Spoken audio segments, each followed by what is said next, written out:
ఏదో అనుకుంటాం, ఏదో తీద్దాం అనుకుంటాము. పైగా ఏదో తీసేస్తారు. తీసేసిన తర్వాత మనం కూడా ఏదో ఊహించుకుంటాం. ఏది సంక్రాంతికి వస్తున్నాం సినిమా గురించే. ఆ సినిమాలోని "గోదారి గట్టుకాడ రామచిలకమ్మ" ఆ పాట బాగా సూపర్ హిట్ అయింది, బ్లాక్ బస్టర్ అయింది. దానికి తోడు మ్యూజిక్ చార్ట్స్లో అది నెంబర్ వన్గా ఉంది. ఈ సందర్భంలో ఏంటంటే తెలియకుండానే ఆ సినిమాల మీద ఒక అద్భుతమైన అంచనా ఏర్పడింది. మరి ఆ అంచనాను అందుకుందా అంటే లేదు. నేనైతే కాస్త డిసప్పాయింట్ అయ్యా. మరి మిగిలిన వాళ్ళు ఎలా ఫీల్ అవుతారో తెలియదు కానీ, ఎందుకంటే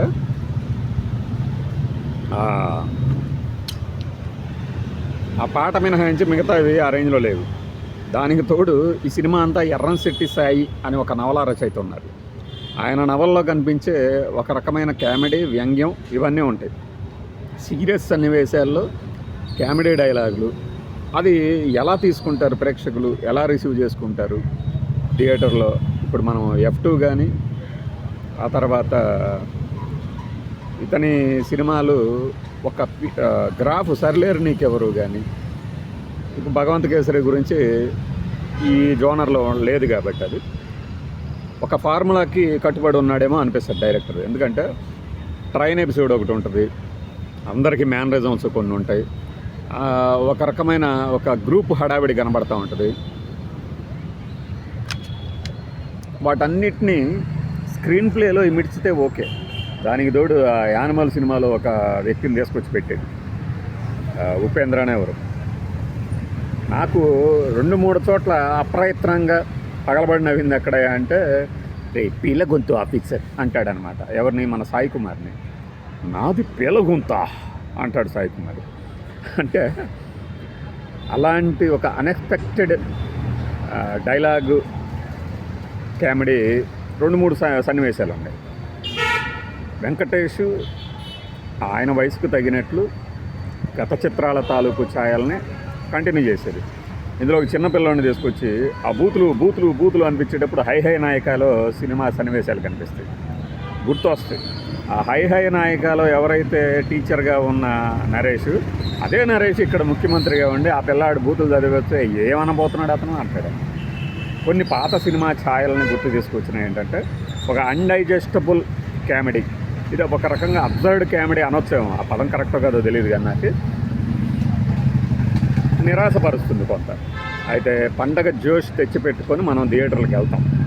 అరే పాటలు వస్తారా, భలే ఉంటుందిరా వెంకటేష్ అని మనమే ముందే వేసుకుంటాం, అవతలోడికి నవ్వు రాపైన. అలాంటి పేలవమైన సన్నివేశాలు చాలా ఉన్నాయి. సో ఒక క్లీన్ ఎంటర్టైనర్గా సక్సెస్ అవుతుంది సినిమా. ఫ్యామిలీ మొత్తం హాయిగా కూర్చొని ఎంజాయ్ చేసేయచ్చు. అయితే సన్నివేశాలు వరుసగా వచ్చే సన్నివేశాలే కథ. ఇది కానీ అంతకుముందు మనం డాకు మహారాజు గురించి చెప్పాం. డాకు మహారాజు కూడా వరుసగా సన్నివేశాలు సాగుతూ ఉంటాయి. కథ థిక్గా అయితే ఏముండదు, ఇన్ని మలుపులు ఉంటాయి, ఇది జరుగుతుంది అని. అయితే ఈ సంక్రాంతికి వస్తున్న ఒక చిన్న విమర్శ కానీ మనం అబ్జర్వ్ చేసింది కానీ ఏంటంటే, సినిమా అంతా ఏదో చుట్టేసేసి చివరిలో ఏం చేశారు, అసలు ఇతను ఈ ఆపరేషన్కి ఎందుకు ఒప్పుకున్నాడు? ఏం లేదు, సినిమా కథ ఈ పాటికి అందరికీ తెలిసిపోయే ఉంటుంది. ఈ వెంకటేష్ తన ఉద్యోగం పోగొట్టుకొని ఉంటాడు. అంతకుముందు గర్ల్ ఫ్రెండ్తో బ్రేకప్, ఎందుకంటే పోలీసు ఉద్యోగంలో ఆమె కంటిన్యూ అవుతానంటే. ఈయన మానేసిన ఉద్యోగంతో పెళ్ళంతో సరసాలాడుతూ మిద్దెలెక్కి మేళ్ళెక్కి పాటలు పాడుకుంటే ఈ క్యారెక్టర్ని మళ్ళీ సత్య ఆకెళ్ళ, అంటే మన సత్యనాథళ్ళ లాంటి ఒక క్యారెక్టర్ని ఎవడో ఒకడు కిడ్నాప్ చేస్తే ఆ కిడ్నాప్ నుంచి బయటకు తీసుకురావడానికి ఇతన్ని పిలిపిస్తారు. ఏది వై ధర్మరాజు లాగా దామోదర్ రాజు అని. ఈయన ఎందుకు యాదగిరి అనే పేరు పెట్టుకుంటాడంటే, సర్వదమన్ బెనర్జీ ఈ మధ్య చిన్న క్యారెక్టర్లు చేస్తున్నాడు కదా తెలుగులో. ఆయన గురువు, ఆ గురువుకి అవమానం జరుగుతుంది. ఆ అవమానం ఏందనేది చివరిలో చెప్తాడు. దానికోసమే నేను అసలు ఉద్యోగంలో చేరాను. మళ్ళీ ఇతనికి నాకు వచ్చిన అవకాశం, ఒక గురువుని అవమానించారు. ప్రతి వ్యక్తికి ఒక గురువు ఉంటాడు, ఆ గురువు మంచివాడై ఉంటాడు, అతని దగ్గర నుంచి మనం మంచి నేర్చుకొని ఉంటాం అంటూ రకరకాలుగా చివరిలో హితబోధ ఉంటుంది. అంటే కన్విన్సింగ్గా లేదు, అది కన్విన్సింగ్గా లేదు. మీరు సినిమా అంతా కూడా కామెడీగా అలా చేశారు, ఇలా చేశారు, మళ్ళీ చివరిలో వచ్చి ఆ సందేశం ఎందుకు? మధ్యలోనే లైటర్ వెయిన్లో చూపించవచ్చు కదా. అలా ఒక క్లారిటీ కొరబడినటువంటి టేకింగ్ అనిపించింది ఈ సినిమాలో.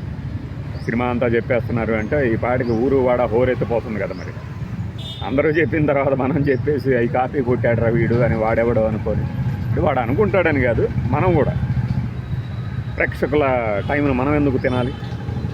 ఆ కోణంలో ఏంటంటే అద్భుతమైనటువంటి హిలేరియస్ కామెడీ అయితే కాదు కానీ okay, one time watch.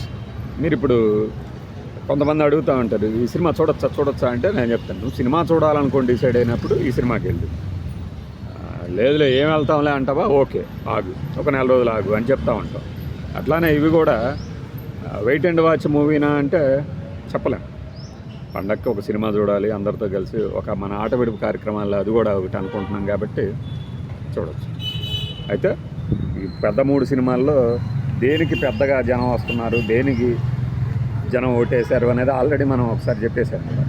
So అది వెంకటేష్, ఐశ్వర్య రాజేష్ మరీ సన్నగా అయిపోయి ఆ క్యారెక్టర్ని అలా ఎందుకు డిజైన్ చేసాడో తెలియదు కానీ నాకు మీనా గారు గుర్తొచ్చారు. ఇలాంటి క్యారెక్టర్లు మీనా గారు అయితే అనిపించి ఉండేవాళ్ళు అని.